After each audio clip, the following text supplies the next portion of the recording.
Harry has admitted to taking drugs and regularly drinking a week's worth of alcohol in one day to mask the pain of his mum Diana's death. He opened up about his struggles with his mental well-being and the trauma that haunts him after the death of Mother Princess Diana in the documentary The Me You Can't See. Harry launched blistering attacks on his close relatives in another interview with Oprah Winfrey, and even admitted to past drug use and booze binges to escape from his anguish. Prince Harry accuses the media of exaggeration and rehashing his wild youth stories in his latest docuseries.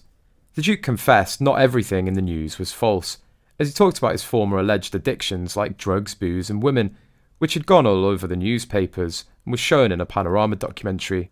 The Prince also added that even though some news was true, there was always something more to it.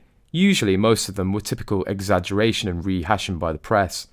He did accept that there is a certain level of interest of media that comes along with being a royal. However, it was too much for him. Everything that was going on at the royal base was intense, claimed the Prince. Lady Sears broadly hinted Harry and Meghan are both on cocaine and pot. Royal fans all believe Harry and Meghan still take drugs. One person wrote, Harry is a self-confessed drug user and Meghan grew up in LA in the 80s and 90s, when drugs were a way of life in many households.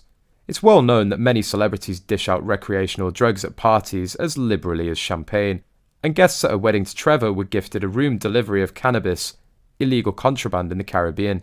Meghan would have been thrown in the clink if she were ever caught. I must admit that Meghan's raspy low-pitched voice is consistent with drug or alcohol intoxication. The second said, I personally think they still take drugs. They've been so nasty and disrespectful it's almost like they cannot feel the pain and the hurt they're causing. To disrespect the Queen the way they've done, they have to be on something. No level-headed person would behave like that. They insult countries, families and friends. It's ongoing and it's relentless. We know by Tom Bower's book that Doria is a heavy weed smoker, which was also confirmed by Thomas Markle Sr. Lady C in a video discusses this. She discusses King Charles is fearful of taking away their titles in case it sends Harry over the edge. It is his son after all. For Markle to be a yacht girl, I would assume that she would have to take something. I've seen her porn clips and she does look drugged up. She was also a stripper according to her ex-husband Trevor. There are stories on Netflix and Oprah all muddled, anything they say doesn't match up. The lies and hypocrisy are daily now. Let's not forget that Meghan Markle had drugs in goodie bags for her guests at a marriage to Trevor. Another added, Harry seems to look drugged a lot of the time.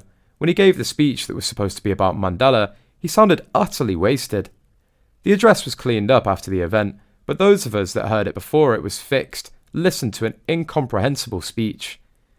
Harry truly needed the courtiers in the palace to sound and appear to be intelligent and functioning like an intelligent person. Now that the courtiers don't aid Harry anymore, we see him as the dim-witted idiot that he is in fact. Whether or not Meghan uses drugs, she seems to have better control over her behaviour in public than Harry. Meghan likely plans to use Harry's dysfunctional behaviour against him during the divorce and custody battle that will probably take place soon.